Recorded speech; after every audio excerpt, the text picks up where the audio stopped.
Greetings, family. This is Dr. Kia. It is Tuesday, December the 28th, 2021. And I came to you today to go into detail a little bit about the 7 habits of highly effective people.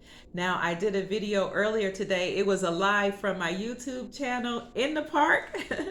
And I was so excited about the 7 habits of highly effective people that I may not have gone into full detail the way I had intended. So this time I'm going to slow down and take my time to talk to you about Stephen Covey's 7 habits of highly effective people. Now, according to Stephen Covey, who did have a master's degree in business administration, the way that you can maximize your potential, your relationships, and even how you communicate in your relationships and in the workplace is to utilize these 7 habits or 7 skills, which he taught in his very profound, wildly successful book.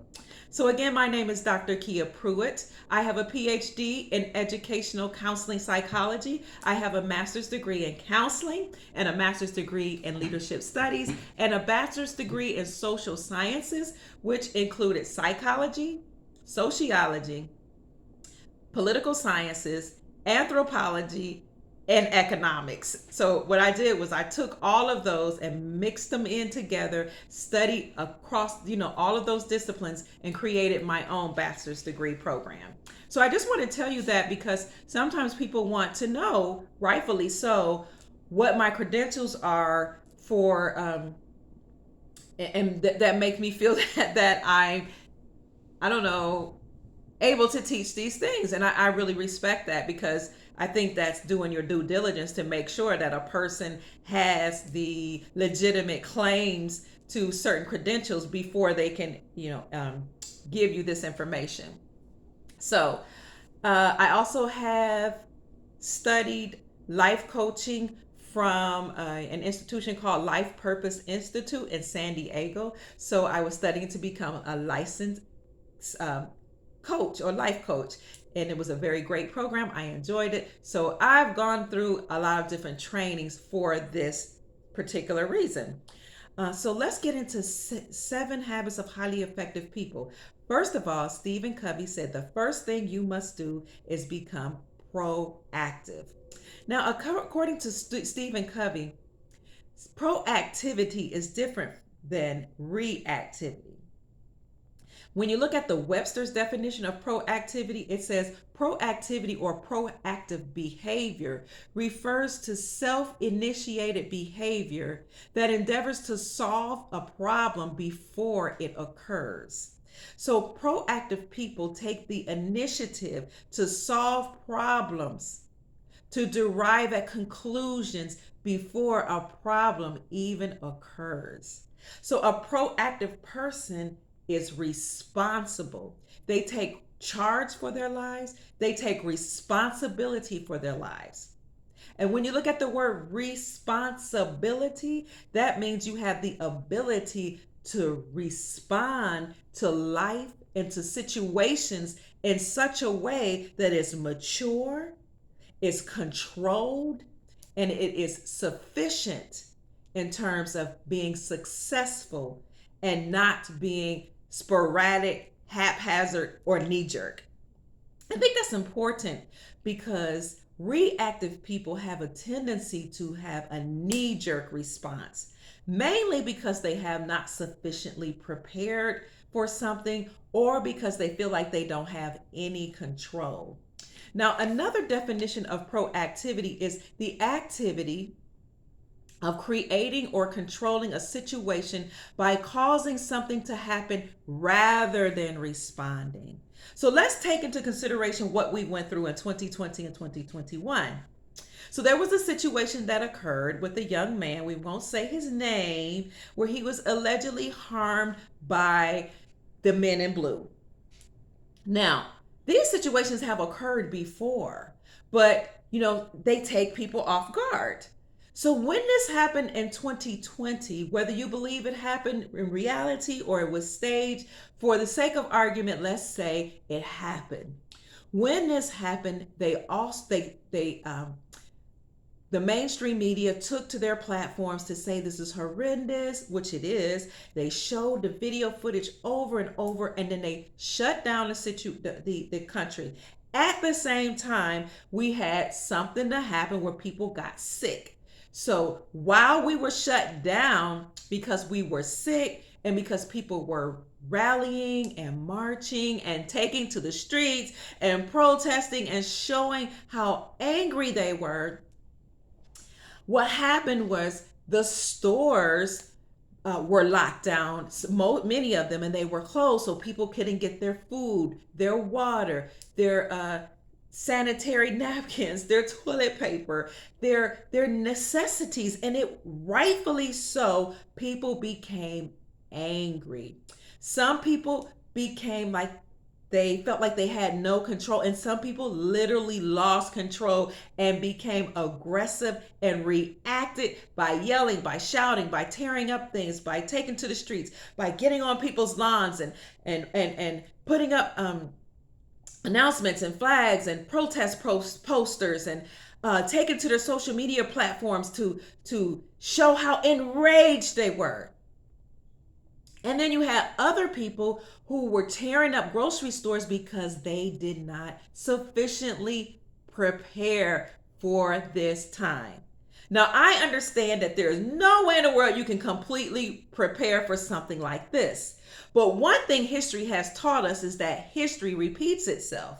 So if you didn't do anything else from looking at history and even experiencing history, the people who were proactive had gotten their water in advance, gotten their food in advance, and even after things were looking kind of crazy and it looked like things were going to shut down, then they hurried up and they got those things. But at the end of the day, even if they hadn't gotten all of those things, they said to themselves, I am in control of my life because I am a sovereign, responsible individual. You, brothers and sisters, are sovereign. You're not a slave.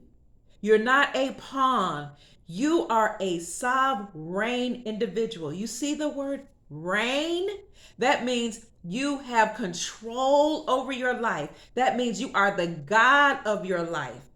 You are the responsible human being who takes care of his and her own needs. You have complete and total reign and supremacy over your own life. And when you understand and overstand and understand that you are sovereign, no matter if the government shuts down, doesn't matter if corporations shut down or businesses, you take the initiative to create change and affect change for yourself, for your life, and for your family. So you see, a reactive person would say, there's nothing I can do about this. They are treating me like I have no rights, like I am a slave. Just forget it.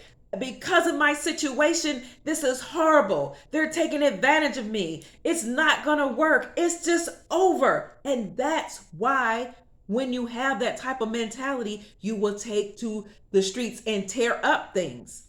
Now it's okay to bring about change, or it's okay to bring things to people's attention. If you want to have a peaceful protest, we do understand that or overstand that. We overstand if you want to overchange laws and do things like that. But a proactive person, instead of saying, I can't, will say, I can. Instead of saying, I cannot do anything about this, they will ask themselves, how can I?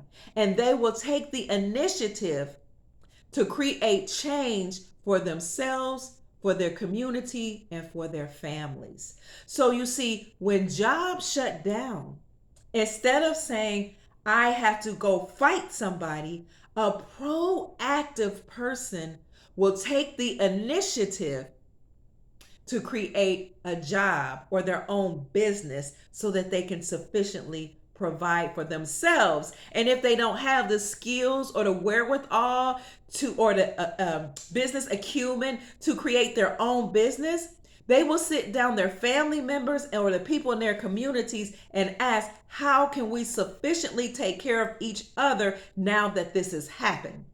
But in all actuality, a very proactive person would have had those things in place from the beginning.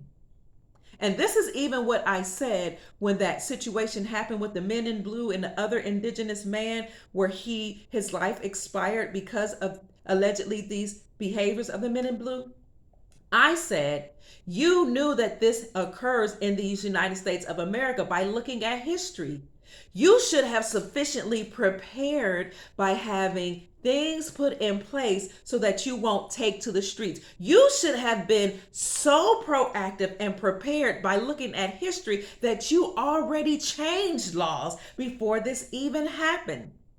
That you already understood, overstood, and understood that you have a Second Amendment right. And you would have been prepared and created your own militia so that you would not have reacted and responded by allowing this person who wasn't even from your community to come and run roughshod all over the place by demanding things to happen and speaking disrespectfully to authority figures, and then turned on the people that he claimed that he was going to help.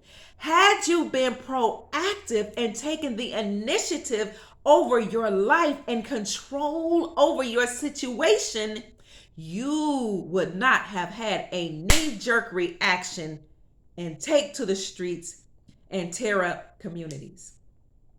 So, responsible people take the initiative to do something about life and to do something about a situation before it even occurs. Now, we can get into how you can prepare, how you can know by looking at history, by reading, by sitting your family members down, by doing think tanks, brainstorming. There are all kinds of ways you could have been sufficiently prepared for any situation. But now that we're going into 2022, we have this knowledge that we can be proactive rather than reactive. So we're going to go into 2022 sufficiently prepared so we can have a phenomenal experience from 2022 on. Number 2, the second habit of a person who is very successful and who knows how to maximize their human potential and live a very fulfilling life is that they begin with the end in mind. Now, a person who begins with the end in mind has a vision for their life already written out clearly and succinctly, clearly, before they even start out on a job, in the morning, in their communication, in a relationship, and in their lives. Now imagine for me that it's Sunday morning. You're a woman. You get up, you take your hair scarf, your hair bonnet off, you spruce up your curls, you put your flower in your hair, you put on the nicest dress you can. Maybe you're going to put on the nice, seductive red dress because you're feeling a little saucy, darling. So you wear your red dress. Or imagine that you decided to wear a black dress because it makes you look more what they call it, svelte. It makes you look thinner and slimmer and you feel your best. And you put on what my grandmother used to call a little smell good or perfume or fragrance so that you can feel good. Or you're a gentleman and you wear your best suit, your Armani suit, and your Maxine socks and your beautiful tie, and you put on the cologne so you too can smell good. And if you're a lady, you might wear your stilettos. And if you're a gentleman, you might put on the most expensive shoes that you have. So you're dressed, you smell good, you look in the mirror, everything's in place. You might even bring your fan because the place that you're going to might be hot. Yes. Then you get in the car and you drive. You take a 20-minute drive and you pull up to a building. It's a beautiful building. And you're like, oh my gosh, it's a cathedral. It's amazing. You can almost hear the angels go,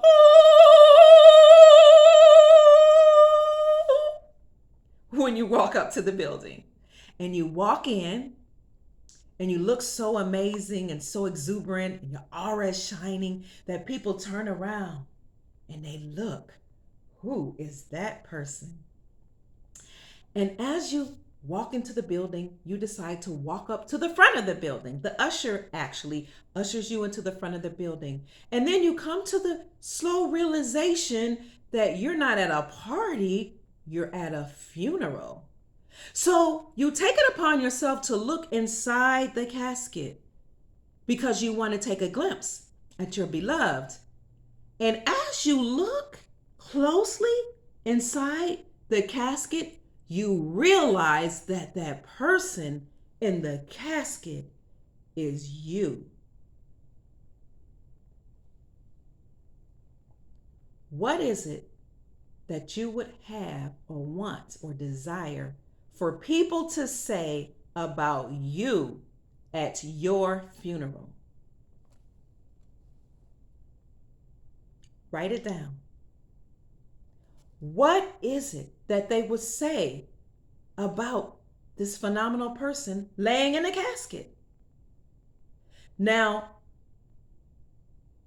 usually people would hope that somebody say they spent a lot of time with their family or that they were a great person and they did these wonderful works. Very seldom do you want people to say that, oh, she worked so hard, she never had time for her family, or she really cared about her boss, or he sure was, the type of person that always had to have the last word. What is it? Really think about this, that you would desire for the people to say. What are they saying about your life at your funeral? That is how a person who is proactive lives their life.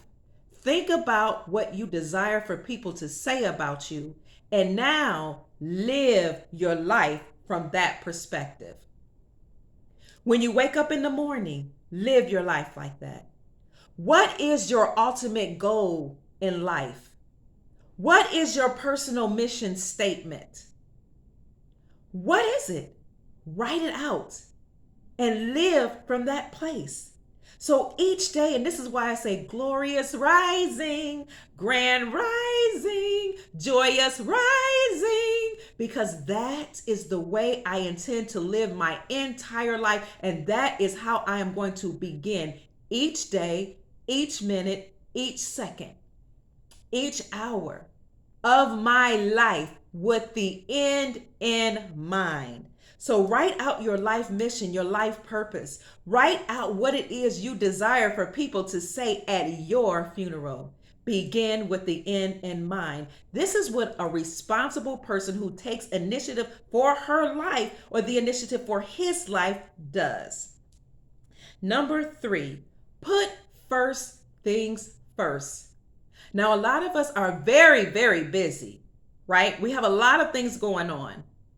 But in order to be highly successful, in order to reach your maximum potential, in order to become very effective in your life, in the workplace, in your business, in your communications, and in your relationships, you need to learn how to prioritize your life.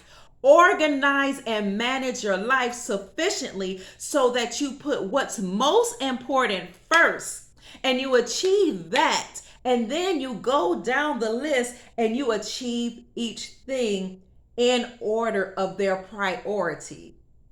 Now, if you have a whole lot of mess and a whole lot of stuff going on in your life, and you're always constantly putting out fires, you're trying to answer this phone, answer this message, look through this mail, you're trying to deal with your relationship, you don't know if your marriage is working, so you're trying to do that, you got so much to do at work, and you're doing all these things, it's hard to become effective because you have not sufficiently prioritized your life. Now, you might need time management classes or time management type of things or methods to implement in your life. You might need organizational skills that you can learn. Stephen Covey has 4 quadrants, and he talks about, how you sufficiently organize your life according to these 4 quadrants. Now, when I do my workshops, I talk about each one, but in the interest of time, let's just say that there are some things that are more important than others. So write down the important things and list which one must be tackled first. Okay. And then as you achieve each goal, mark it off. Because something happens in your brain where you release an endorphin every time you check off this thing I've accomplished. Number 1, number 2, and number 3, and number 4. Each time you tick off your accomplishment, you feel good. Now, a responsible person does that. And anything that you have not accomplished, you don't beat yourself up. You don't become angry. You just say, that's okay. I'll save it for tomorrow. But if you have a lot of chaos going on in your life, you need to sufficiently deal with each one according to what's most important so that you can become effective. Okay? Put first things first. I remember when I would be so busy trying to finish my homework, but then the phone would ring. And I'd answer the phone, or somebody would knock on the door. So I would answer the door, or I would check all my email. No, my goal is to achieve a program. So I need to put first things first and shut down all the noise and take care of studying. If you know you want to be a nurse and you have to go to nursing school, the first thing might be to do the research on the schools. The second thing might be to call the schools to see what they offered. The third thing might be to look up financial aid to see if there's a financial aid available. The fourth thing might be to apply. The fifth thing might be to call up a person in that field already and shadow with them. The sixth thing might be to sit them down and talk to them about what the work entails, what is the salary that comes with it. So you organize. That's what a proactive person does. And then you take the initiative to do it, because a proactive person also said, I can achieve this goal. I know what the goal is. I've written it down. I know I can achieve it, and I go after it. The reactive person might say, who has that type of framework or mind frame, might say, I'm not the type of person who could get in a nursing school program, so I'm not going to do anything. So even if I get one rejection, just forget it. It's because of my skin color that I couldn't do it. It's because of my last name that I couldn't do it. It's because it's Tuesday. That's why they didn't let me in the program. But a responsible person who takes the initiative for their life has what we call an abundance mentality. They have a positive mindset. They know that things will work together for their good. That is in contrast to a scarcity mindset that says, I can't, I lack the ability, the odds are stacked against me. There's no way I can accomplish this goal. So what we're doing today, what we're taking into 2022 is an abundance mindset where we put first things first. The fourth skill, or the fourth habit that I would encourage you to use today or to incorporate in your life is a win-win mentality, to think win-win. Now let's take a step back. What is a habit? A habit is an action that you incorporate into your life, and you do it often so that it becomes a part of you. It becomes a part of your lifestyle. It becomes a part of your thinking. It becomes your frame of reference. It becomes a part of your behavior, a part of your communication, and a part of your relationships. So this habit is something I desire for you to practice until it becomes a part of you. Think win-win means you have to have an abundance mentality, because what this means is I am going to behave in such a way that your needs are met and my needs are met. I am going to come into the discussion with the mentality that we all can have what we need. Everything that we desire can be achieved. Think win-win. So when you think win-win, you say, I am going to talk to you and we're going to communicate and converse and go back and forth, and back and forth, being kind and respectful to one another until we reach a conclusion or a decision where we're both happy or where we're all happy. And when you have an abundance mindset, you know that this is possible. Now, if you had a scarcity mindset, you would say, there's no use in even trying. Now, there is thinking win-win, but there are also other mindsets. There is lose-win when you come to a conversation when you already automatically assume that I am not going to win this in this discussion. My needs will not get met. Whatever happens, you're going to win. It's always about you. So I'm not even going to try to have a discussion. That's a scarcity mindset. We're going into 2022 different. Okay, so that's lose-win. I'm going to lose, you're going to win. Win-lose is when you're only concerned about your needs, your thoughts, getting out your emotions and how you feel about something, and not even taking into consideration what your companion desires, what your child needs, what your employer desires, or your employees. You're only concerned about yourself. And so you are the center of attention, and your needs is all that matters in your world. Okay, that's win-lose.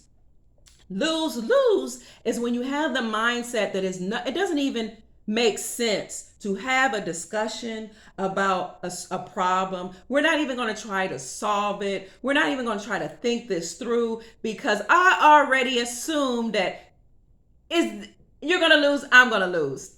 There's nothing we can do about it. We're on lockdown. There's nothing we can do about it. Nobody cares. I can't do it. I can't make any progress. We're having a discussion and you're my companion, and you know what? Just forget it. Just forget it. You know, and you have the mindset, just forget it. We're not going to talk about it. That is not the ultimate way to behave. And that's not how we're going into 2022. Then you have win-win or no deal. And that's when you say, listen, we're going to go back and forth and have a healthy conversation until we both reach an agreement. And if we aren't able to do that at this time because maybe we're emotionally charged, or maybe our egos are in the way, or maybe it's just not the right time, we're going to table this discussion and leave it right here and come back in such a time where we both can talk rationally. Now, win-win is the ultimate way to think. Win-win or no deal is okay too, but win-win is how we want to go into 2022. So win-win, and it means it takes having what I call a Rogerian mindset. So you already know I'm a counselor and a life coach, yes? So Carl Rogers was a counselor who was client-centered. And he incorporated these 4 principles that I want to teach you today when you're having a discussion. He said you should listen attentively when you're having a dialogue with a person. To listen attentively means to listen with your whole body. So you're not being superficial, but you genuinely care about this person. You genuinely care about your spouse, your child, your companion, your colleague, your friend. So you listen with your whole body. You lean forward so that they have your undivided attention. You look at them in the eyes so that they know that I'm here, I'm present. I had a friend who was a counselor who taught that there was, I think he said it was, I don't know if he said it was Swahili, but there was a way in which they spoke to each other, and one of them said, it's spoken in their language where they said, I see you. And the other person responded saying, I am here. So you don't need to say that with your mouth, but say it with your body language. Lean forward, look at the person, and be silent while they're talking. Okay? That is what you do when you have a win-win mentality. So you listen attentively if you're talking. while the other person is talking, you have an unconditional positive regard, which means I'm going to love you and regard you as a very important person in my life, no matter what you say, because what you say is important to me. So I have a positive regard, positive, loving, thoughtful feelings towards you, even if your political views are different from mine. The third thing you do is engage in reflective responding. So when a person pauses, and they might even ask you, do you hear what I'm saying? Reflective responding is you answer back to them. What I hear you saying, or what I think I hear you saying, is when I speak ahead of time without listening, it makes you feel unheard. Is that what I hear you saying? Then you give that person the opportunity to say yes or no, or to clarify what they were trying to say. And that is so important in a relationship, and especially when we get to habit number 5. The fourth thing you want to do when you're going back and forth and having a dialogue is to incorporate empathy. Empathy is not the same as sympathy. Sympathy is kind of feeling sorry for the person to whom you're communicating or with whom you're communicating. Empathy is putting yourself in that person's shoes and really doing the best that you can to feel them, to feel the emotion, to understand what they're saying, to understand what they're going through. And you're doing this with your body, with your posture open, with your arms open. You're sitting with your arms open and not with your arms closed, not rolling your neck, not rolling your eyes or shaking your head, because a closed posture is not having positive regard, or it could be interpreted in such a way that you don't want to be bothered or you don't care. Now, these are the skills that we take into conversing back and forth in a win-win situation. And that leads me into habit number 5.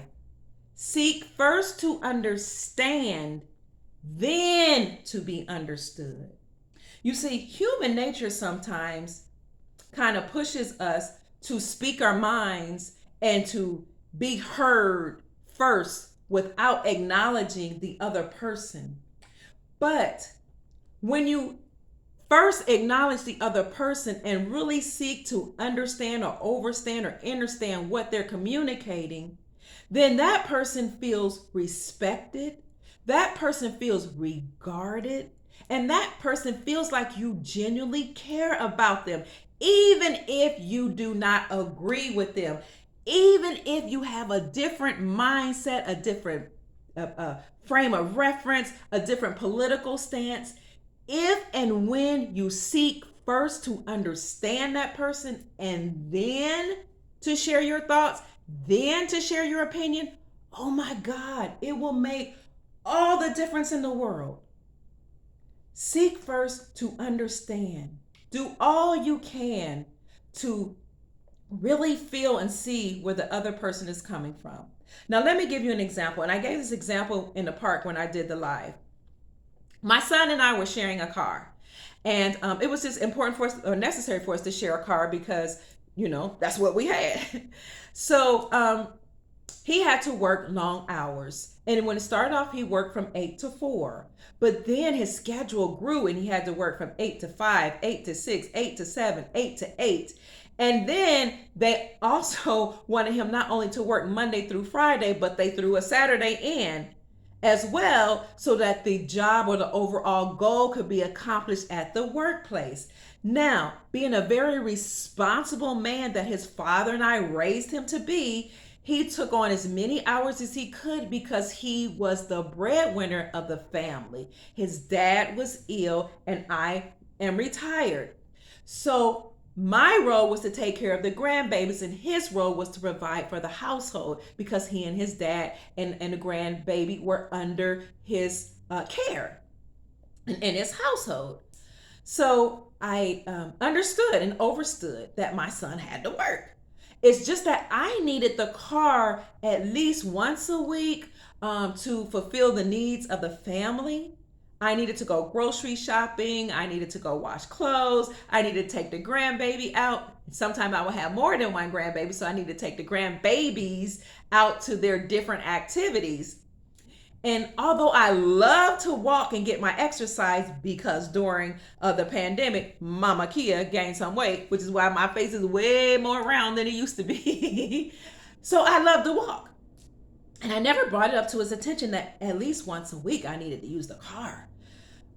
So I was thinking, oh my God, I'm never going to be able to use the car. I was coming from a scarcity mindset, like, oh my God, the schedule keeps getting filled up and I feel like I'm not going to do what I need to do.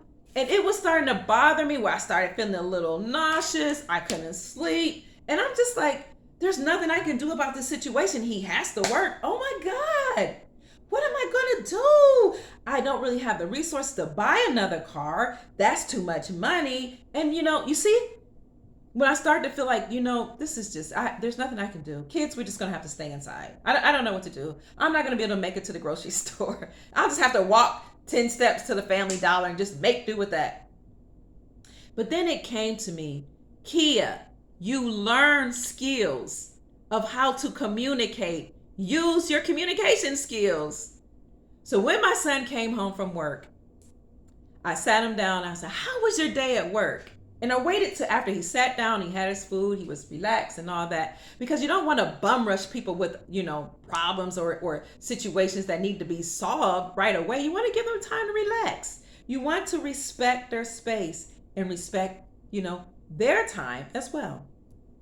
He sat down, he's telling me about his day, and I'm listening fully and attentively with my posture open and with unconditional positive regard, and I'm engaged in reflective responding. I hear you say you love your job, but these hours sure are long and hard, and it's a lot. My son was like, yeah, I'm just so tired. So I listened, and I didn't bombard him, but I acknowledged him, and I heard him. And I gave affirmative nods from time to time. I didn't rush with my thoughts or my input, which sometimes our inclination is to cut people off and to speak ahead of time. I waited until it was the sufficient time. I mean, you're giving this example because I wasn't doing that in the weeks prior to this meeting.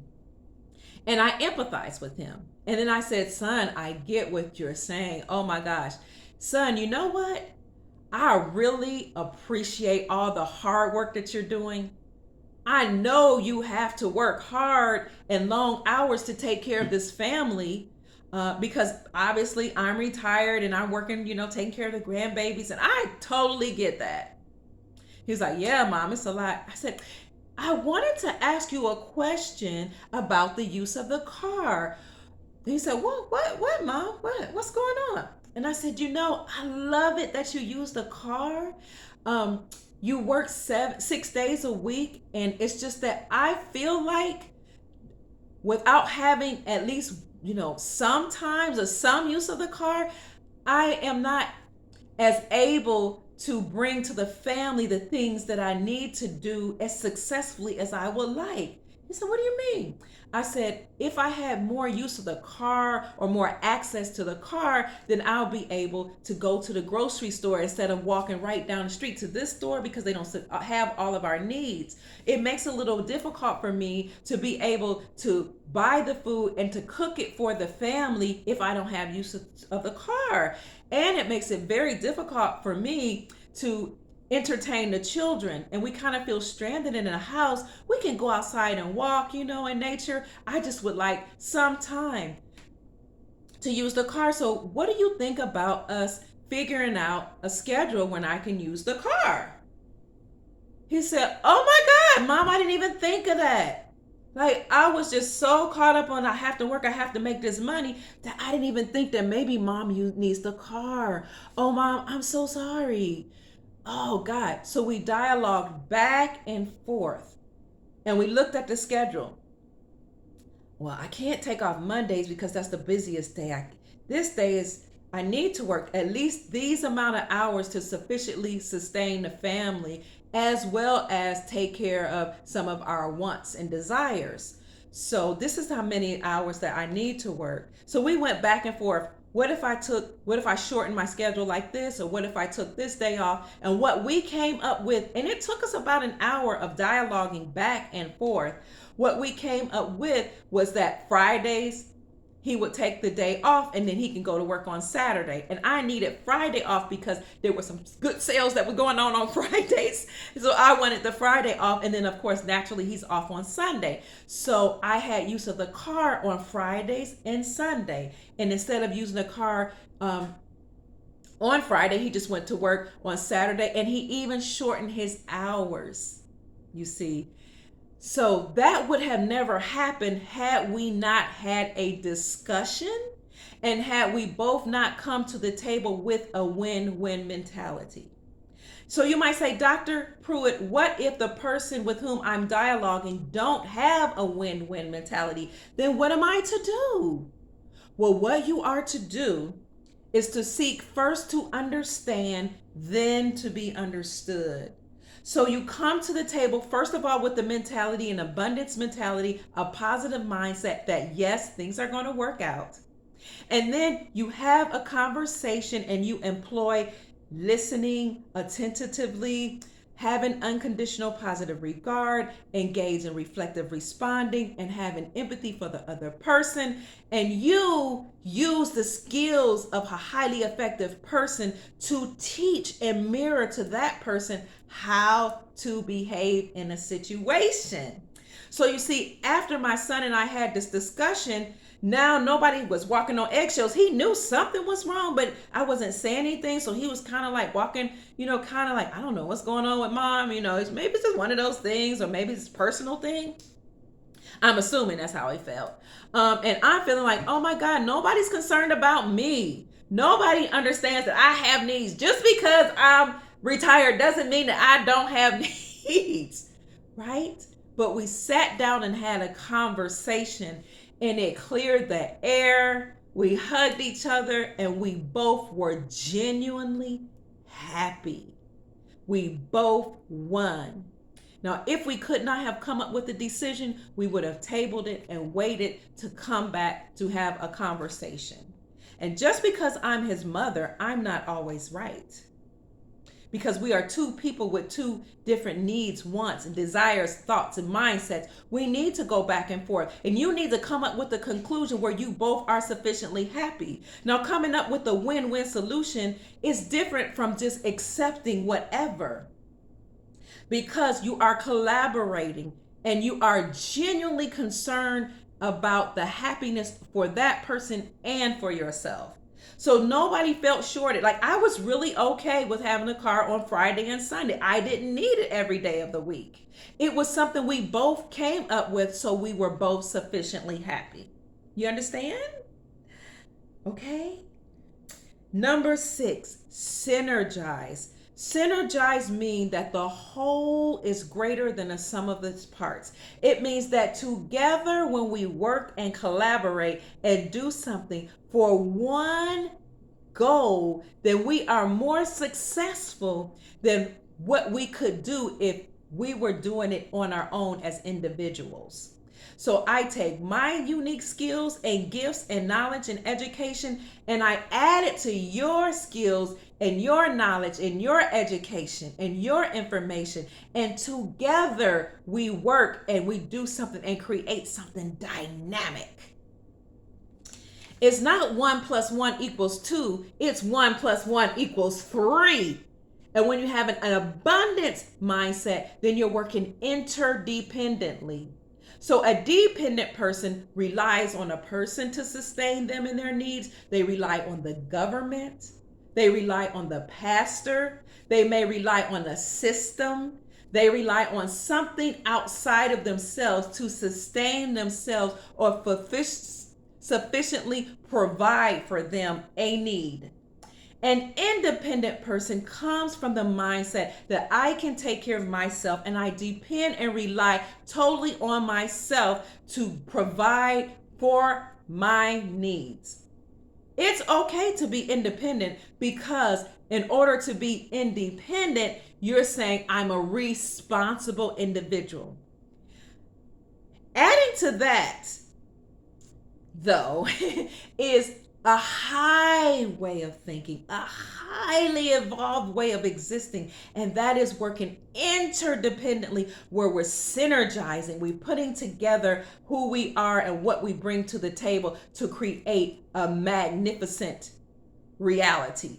And this is why it's important to be proactive, to be responsible, to take the initiative. This is why it's important to begin with the end in mind, to have an ultimate goal, a life purpose, a purpose for your family, to have a family mission statement, a life mission statement, a work mission statement, a mission statement, a vision statement for your job or your company that you started.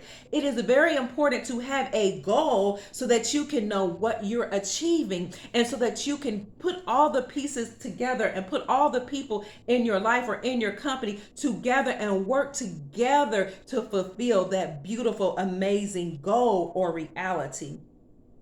In order to do this, you have to have an end. You have to put it in your mind. You have to write it on paper. You can put it on sticky notes and put what your goal is for the day, or for for your life, or for the year, or for your personal family. You could put stickies on your walls, around your mirrors. You could create a vision board. And that is how you begin, with the end in mind. You have to first know what that end goal is. And then you can create smart goals, or smart strategies, so that you can say, I need to achieve these steps in order to get to the ultimate goal. So a SMART goal means that you're saying, I have to do something that's specific. That's the S. That's measurable. So I want to become a nurse. So specific. What am I going to do to become a nurse? I am going to write down what the steps are to becoming a nurse. So I'm being very specific, and I am going to within this week call these people so that I can know what it entails to become a nurse and go to nursing school. It must be measurable. By the end of Friday, or by the end of the week, I am going to accomplish A, B, and C. It has to be, what's the A? Specific, measurable. We'll get back to the A because I can't remember. It has to be realistic. Realistic, now my battery will die right now. Realistic means it's something that you can really achieve. Don't make the goal so out there for that week that it's something that you probably won't get around to. Like saying, I'm gonna call 500 people by the end of the week, when you also have to work, you also have to tend to the children or the grandchildren, you also have to clean the house. So you want to make sure that the goal, a part of these are your specific goals that help get to the ultimate goal. You want to make sure it's realistic, and you want to make sure it's time tested. It's something that you can achieve within a certain amount of time. I'm going to get back to that A because it slips my mind. Oh, it's achievable. It's achievable. So begin with the end in mind. What is the goal for your life, for your family, for your business, for your job? Those are the things you need to know. And 7 is sharpen the saw. So incorporate these 6 steps or these 6 habits in your life and practice them, even if they feel uncomfortable. Practice them often. Practice them as much as you can with as many people as you can, and in many different scenarios, so that you can become sharp at them, so that you can become a professional, so that it will become a part of your being and it will become a part of your life. Okay, sharpen the saw. Not only incorporate them and practice these habits, but teach them. Teach them to your friends, teach them to your family members, teach them online, write them down, teach them in a book. I taught them to medical students when I worked for the University of Louisville in my workshops. The way I said it was, if you incorporate these 7 behaviors, you will become a highly successful individual. So this is what I did in my personal development workshops, because the more I taught it, the more it became a part of me. The more I practiced these behaviors, the more it became second nature. So this is how I desire for us to go into 2022. Sharpen the saw by going over all of these habits and incorporating them into your life, and also sharpen your being, your mental, emotional, uh, physiological, and spiritual well-being. You can sharpen your mental capacities by reading books. You can sharpen your emotional capacities by speaking and talking it out, or going to counseling, or just speaking to your loved one, your girlfriends, your mom, your compassion, your lover, your companion, your lover. Whatever it takes to feed your emotional needs. Being out in the sun might make you feel happy and jovial.